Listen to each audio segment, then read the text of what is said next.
La Comédie Française a présenté il y a déjà longtemps une remarquable mise en scène de l'Arche de Noé.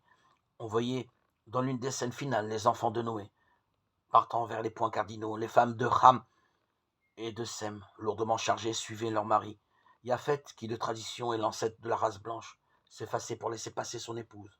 Et c'est lui qui portait les paquets.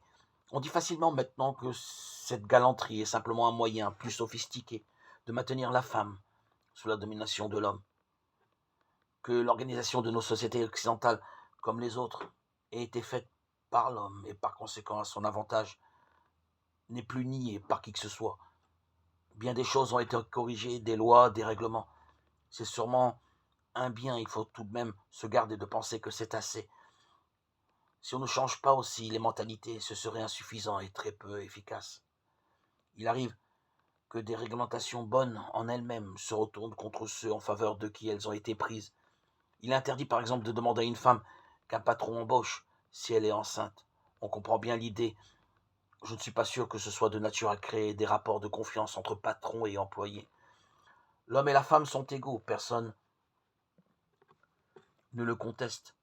On a quelquefois l'impression que des femmes, pour faire reconnaître cette égalité, s'efforcent de rabaisser l'homme. Cette attitude de lutte peut être nécessaire dans certains cas, me paraît très préjudiciable à terme. Le but n'est pas de mettre en place une société gynécocratique, mais de construire un monde où l'égalité sera le fruit du respect et de l'estime mutuelle. Ce n'est pas en dévalorisant son adversaire à supposer qu'adversaire est lié qu'on peut se hisser à son niveau.